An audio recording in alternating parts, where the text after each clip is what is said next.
आपकी खिदमत में पेश है क्राइम टुडे न्यूज। मुआशरे की खामियों को सरकारी महकमों की लापरवाही को उजागर किया जा रहा है। मैं Mohammed Ghaus, crime today news, Hyderabad. Hindustan की सरजमीन पर जहां मुख्तलिफ किस्म के माफिया अपना सर उभार रहे हैं, वहीं जहेज माफिया भी किसी से पीछे नहीं है। हमारे मुआशरे में जहेज के लालचियों ने कितनी ही मासूम जिंदगियों को बर्बाद करके रख दिया है। आज हम एक ऐसी ही लड़की का तस्करा कर रहे हैं जो जहेज माफिया के जुल्म का शिकार हो गई है। हबीबनगर पुलिस स्टेशन हुदूद बाजार घाट की रहने वाली असफिया, उम्र 25 साल की शादी चंद माह कबल आमिर नामी लड़के से हुई थी। शादी के 2 महीने के बाद आमिर और उसके घर वालों ने 10 लाख रुपए की मांग असफिया के घर वालों से कर दी। जब लड़की के वालिदैन ने 10 लाख रुपए देने से मना कर दिया तो फिर शुरू हुई जुल्म की दास्तान।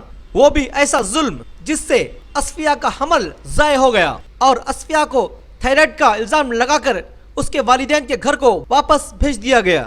असफिया ने बताया है कि इस जुल्म सितम में उसका शौहर आमिर और उसकी बहन और उसकी वालदा सबके सब बराबर के मुलविस हैं। जब असफिया के वालिदैन ने उसके शौहर के घर वालों से बात करने के लिए उनके घर पे गए तो उन्होंने असफिया के घर वालों पर कातिलाना हमला कर दिया।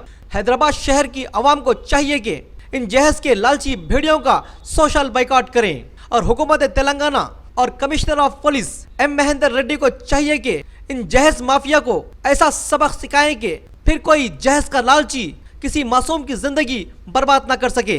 सैयद अरशद के साथ मैं Syed Usman Ali, crime today news, Hyderabad.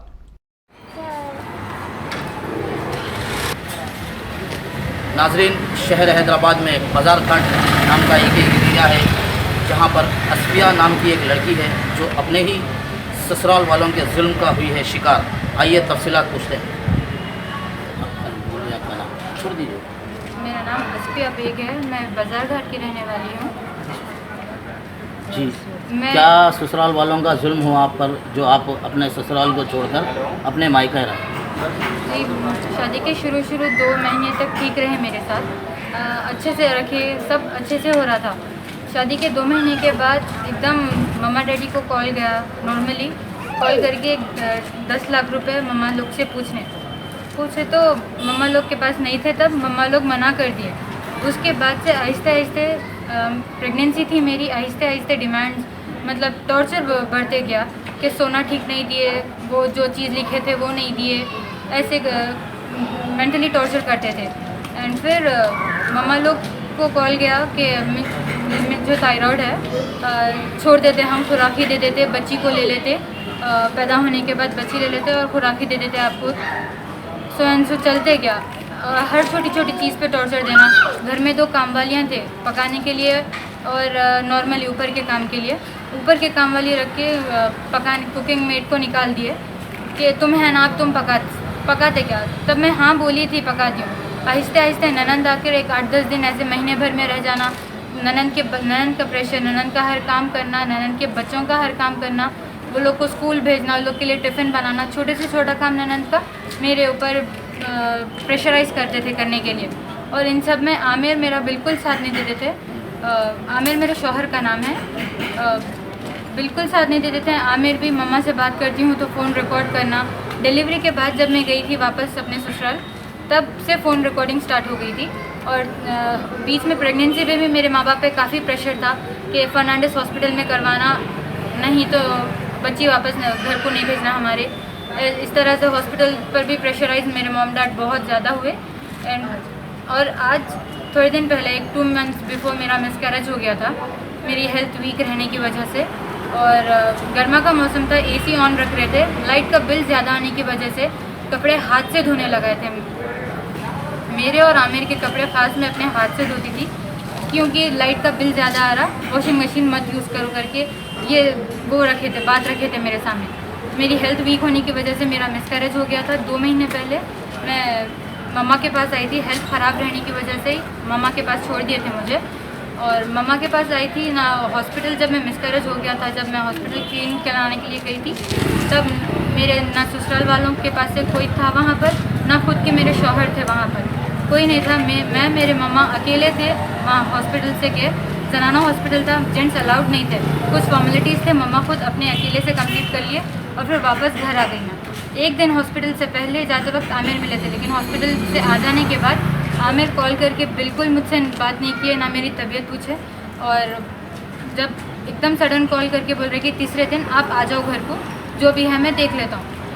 मैं मना करने के बाद काफ़ी प्रेशराइज तरीके से बात करे आमिर, मेरे से काफ़ी रूड तरीके से बात करे। हमेशा से ही आमिर का बिहेवियर मेरी तरफ रूड ही रहता था, बहुत कम हम लोग अच्छे से बात किया करते थे। और फिर मैं आमिर से थोड़ी बहुत बहस हो गई। फ़ोन रख देने के बाद सास का इमीडिएट कॉल आया। उन्होंने इतनी बदतमीज़ी से बात किया मुझसे, बोलने लगे तुम्हारा दिमाग ख़राब हो गया, बदतमीज़ी बहुत हो गई, तलाकनामा भेजूँ क्या तुम्हारा, कहाँ है तुम्हारी अम्मा, फ़ोन दो ज़रा। मैं बोल रही थी नहीं मम्मा जी, मैं अपने मम्मा से बात कर रही हूँ।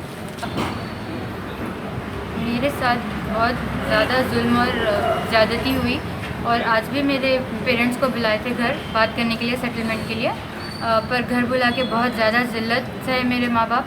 वो लोग बहुत ज़्यादा बेइज्जती करे मेरे माँ बाप की, बहुत ज़्यादा जलील करे मेरे माँ बाप को, और जानलेवा हमला भी करने की कोशिश करे। मैं छुरी मेरे माँ बाप को बुला के बहुत ज़्यादा जलील किए, और जानलेवा हमला भी करे, चाकू लेकर मारने की कोशिश किए।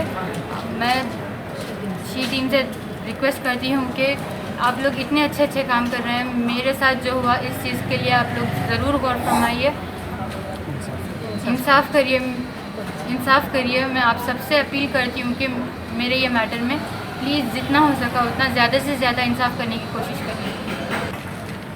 नाज़रीन, तफसीलात आपने सुनी हैं असफिया की। इस कदर मजबूर होकर उन्हें छोड़ना पड़ा उन्हीं का ससुराल, और आज उनके पेरेंट्स पे एक जानलेवा हमला भी हुआ।